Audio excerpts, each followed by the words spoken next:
기도하겠습니다. 사랑이 많으신 하나님 아버지, 감사합니다. 하나님, 우리가 주와 함께 있다는 것 자체가 우리의 기쁨이고 감사입니다.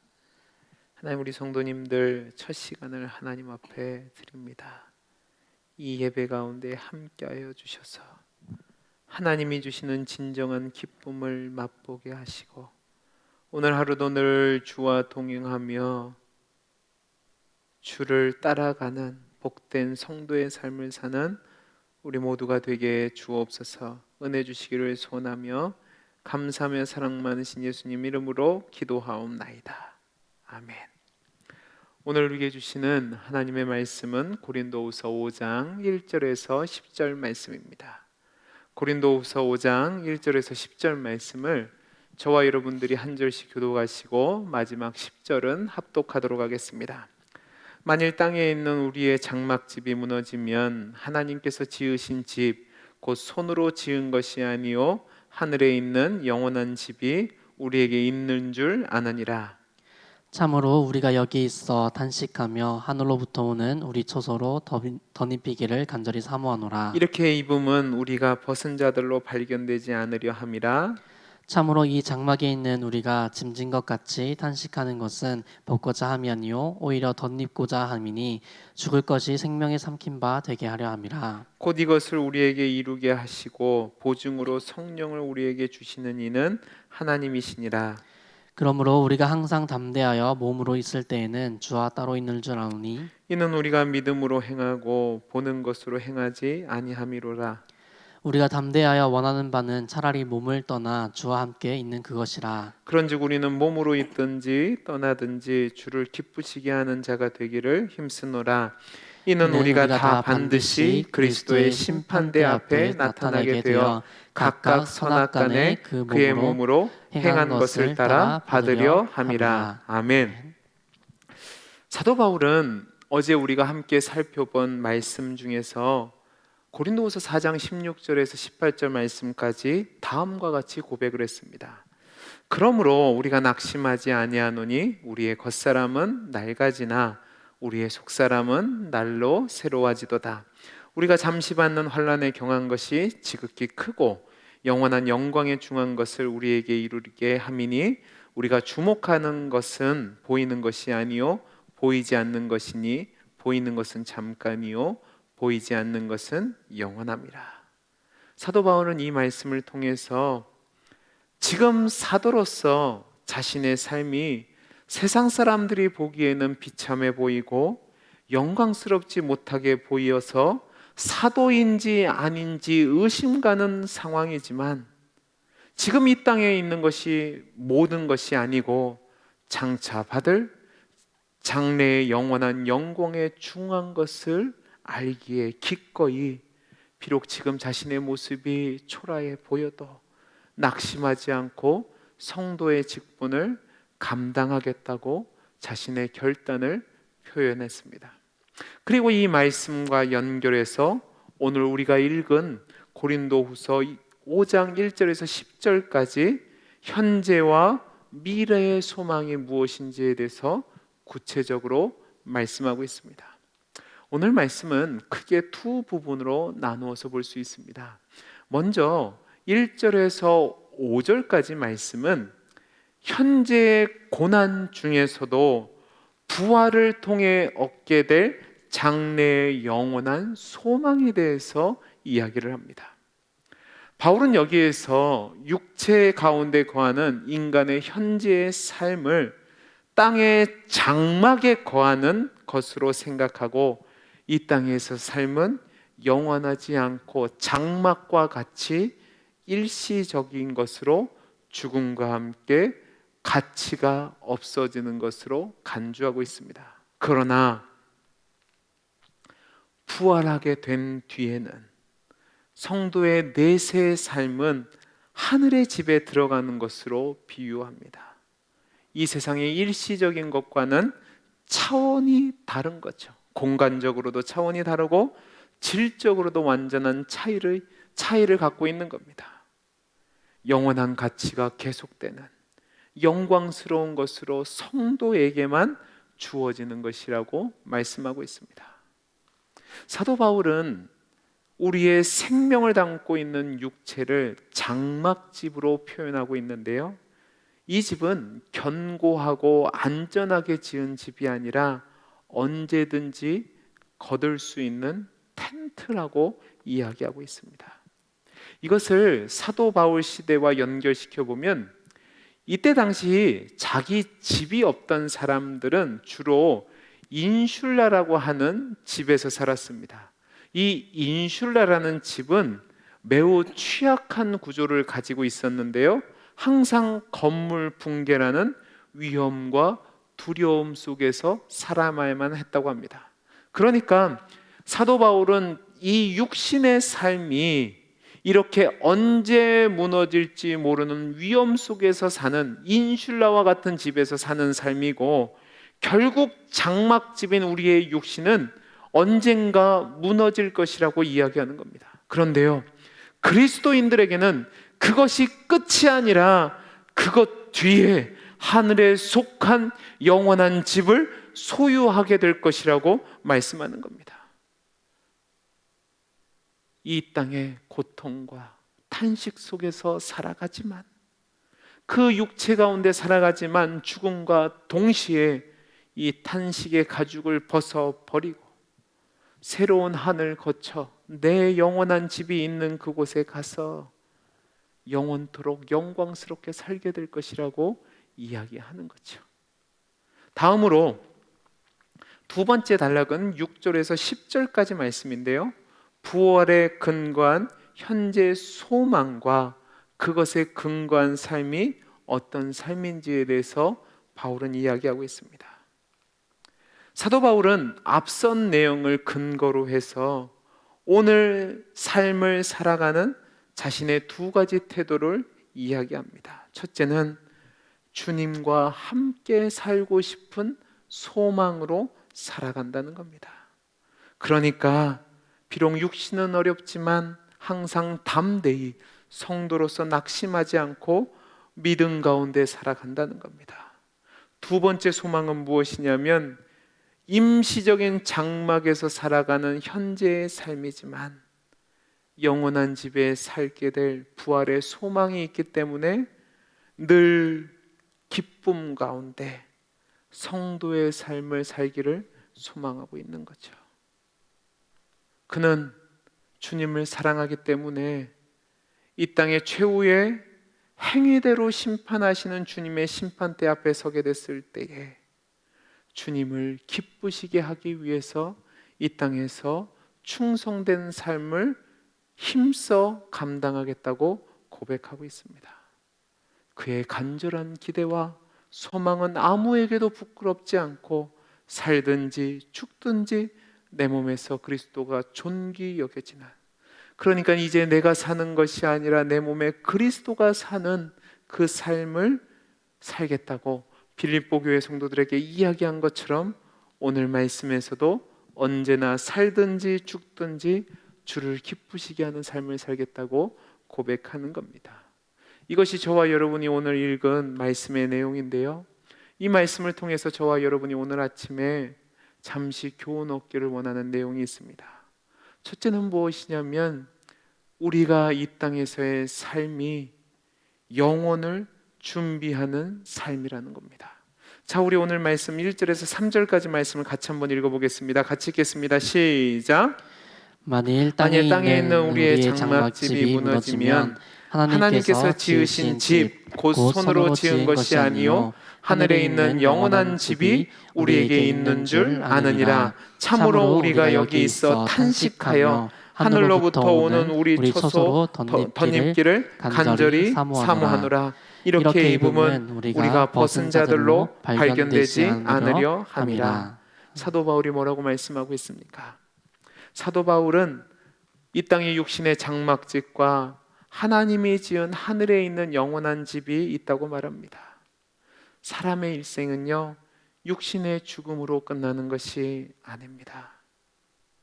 그 뒤에 심판이 있고 영원한 삶이 있습니다.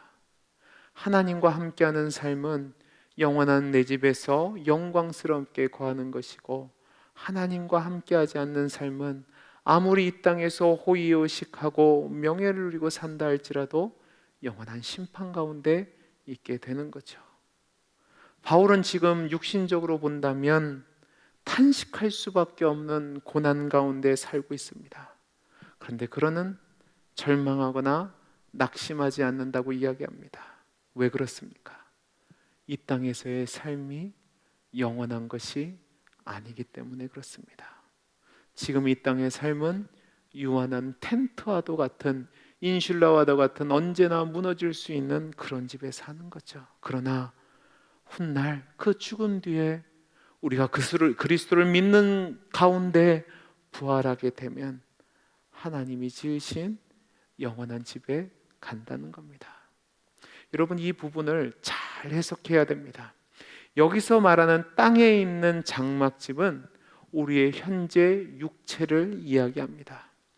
또한 하나님이 주신 영원한 집은 천국이 아니라 장차 천국에서 있게 될 새로운 영광스러운 부활체를 이야기하는 겁니다. 이 땅에서 살아가는 우리의 육신은 장막과 같이 일시적인 거처죠. 그러니까 우리의 인생도 영구적이지 않고 일시적입니다. 그러니까 언제라도 무너지는 죽음이 우리 앞에 있습니다. 오늘 죽어도 이상하지 않는 그런 삶을 살아가는 거죠. 그러나 성도는 육체의 죽음으로 끝나는 것이 아니라 죽는 그 순간에 하늘에 있는 영원한 집, 거룩하고도 영광스러운 부활체의 옷을 입고 주님과 함께 영원히 살아가게 될 것입니다. 2절 3절 말씀 보십시오. 참으로 우리가 여기서 탄식하며 하늘로부터 오는 우리 처소로 덧입기를 간절히 사모하노라. 이렇게 이 부분 우리가 벗은 자들로 발견되지 않으려 함이니라 라고 말씀하고 있습니다. 이 바울의 표현은 당시 유대교 사회에서 나오는 사고에서 나온 표현이었습니다. 유대인들에게서 벌거벗음은 수치였습니다. 바울은 이 땅에서 장막과 같은 육신에 모든 고통과 한계가 있기 때문에 고통과 탄식과 슬픔이 끊이지 않는다고 이야기를 합니다. 이 탄식의 가죽을 벗어야지만 고통이 없어지죠. 그런데요, 벗어서 알몸이 되는 것은 수치스러운 것이며 심판의 상징입니다. 유대인들에게 있어서 이거는 구원이 아닌 거죠. 그래서 사도 바울은 육신의 죽음은 덧입는 것이지 벌거벗음이 아니라고 이야기하는 겁니다. 죽음의 그 순간 우리는 영원한 처소를 덧입게 되는 거죠. 영광스러운 존재가 될 것이라고 이야기하는 겁니다. 사랑하는 성도 여러분, 저와 여러분은 일시적인 이 땅의 삶을 살아갑니다. 우리의 육체는 언제 무너져도 이상하지 않습니다. 반드시 한 번은 무너지게 되어 있습니다. 그런데 죽음 뒤후에 벌거벗은 수치를 당할 수도 있지만 영원한 집으로 새 옷을 입고 영광스러울 수도 있습니다. 지금 우리의 삶은 그것을 준비하는 삶입니다.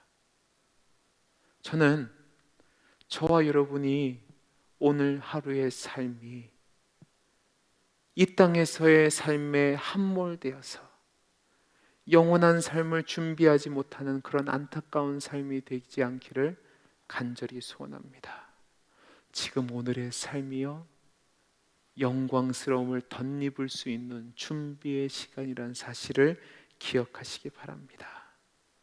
죽음이 끝이 아니고 그 뒤에 부끄러움을 당하게 되든지 아니면 영광스러움을 잊게 되는지 결정을 지금 이 순간 우리는 준비해야 되는 거죠.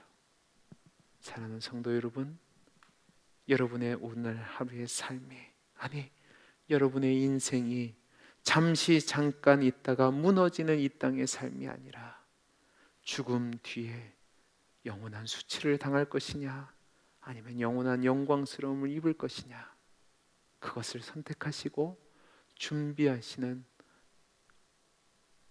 지혜로운 삶이 되기를 간절히 소원합니다.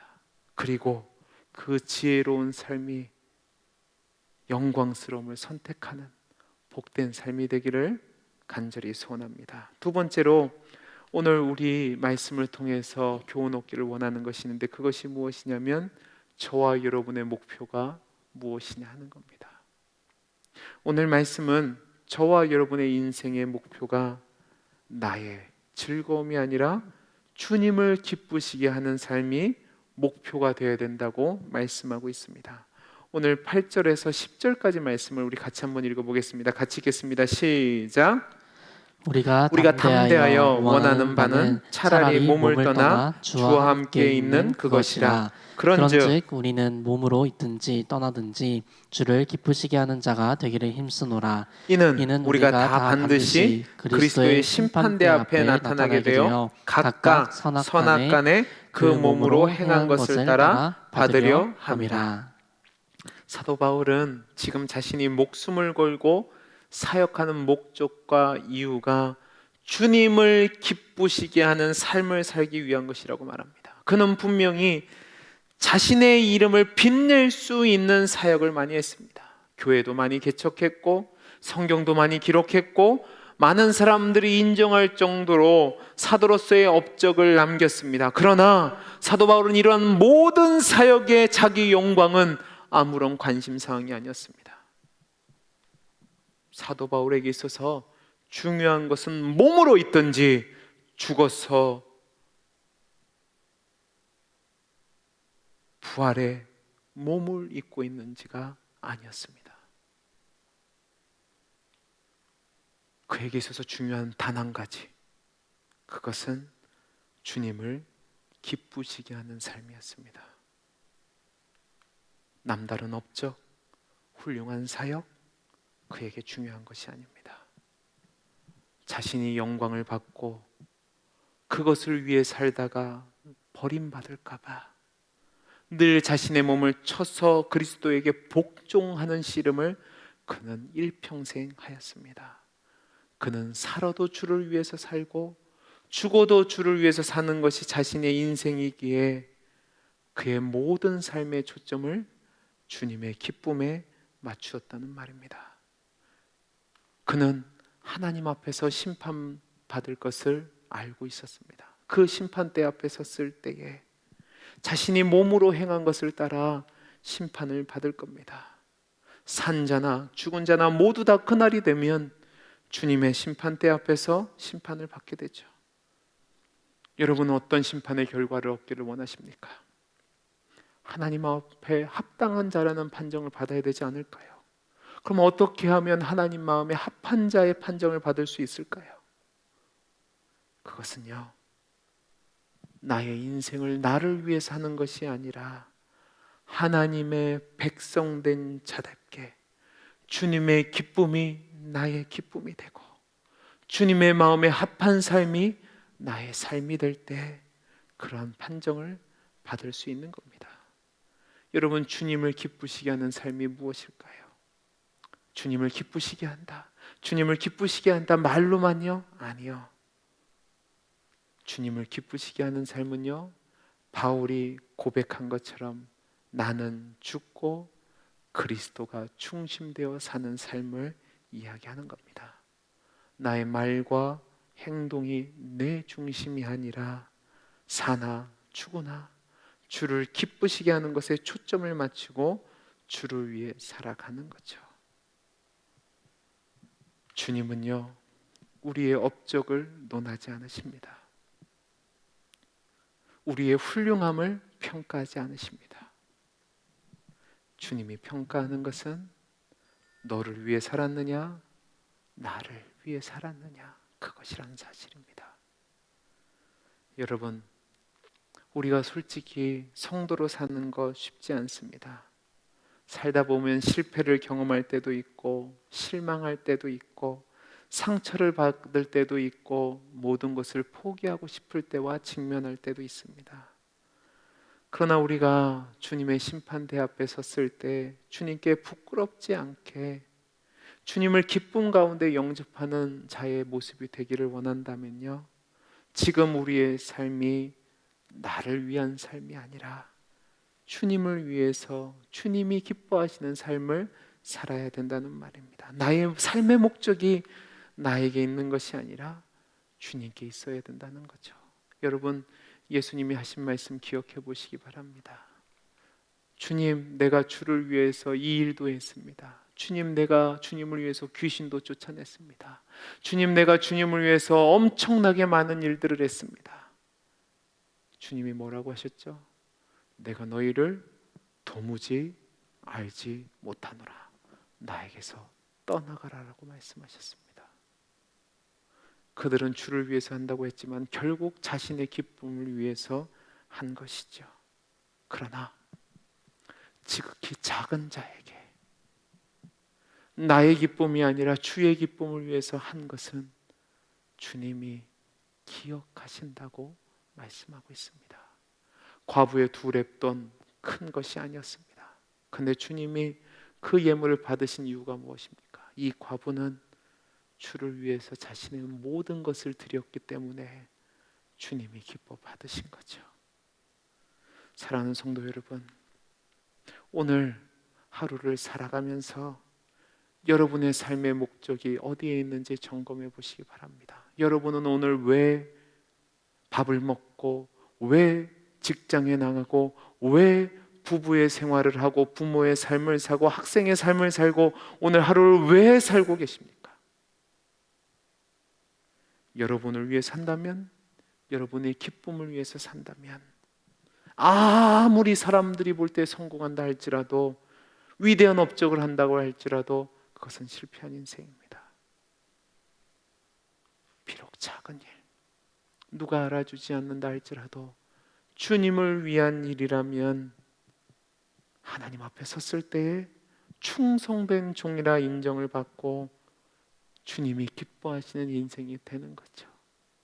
저는 저와 여러분의 삶이 주님 앞에서 부끄럽지 않는 복된 삶이 되기를 간절히 소원합니다. 저와 여러분의 오늘의 삶이, 아니 우리의 평생의 삶이 우리의 기쁨이 아니라, 나를 위한 삶이 아니라 주님이 기뻐하시는 삶, 주님을 위한 삶이 되어서 하나님의 심판대 앞에 섰을 때 착하고 충성된 종아, 인정받고 영광스러움으로 덧입게 되는, 그 영광을 누리게 되는 귀한 은혜가 임하기를 간절히 소원합니다. 기도하겠습니다. 사랑이 많으신 하나님 아버지, 우리 사랑하는 성도님들 모두가 주님이 기뻐하시는 삶을 살게 해 주옵소서. 잠시 잠깐의 이 땅의 것에 마음을 두지 않게 하시고, 영원한 것에 소망을 두게 하시고, 그 영원한 것에 소망을 두는 삶으로 주님을 기뻐하게 하는 삶, 주님이 기뻐하시는 삶을 살아갈 수 있도록 은혜 베풀어 주옵소서. 주님이 함께 하시고 붙잡으시고 인도해 주시고 승리케 해 주시기를 소원하며 감사하며 사랑 많으신 예수님 이름으로 기도하옵나이다. 아멘.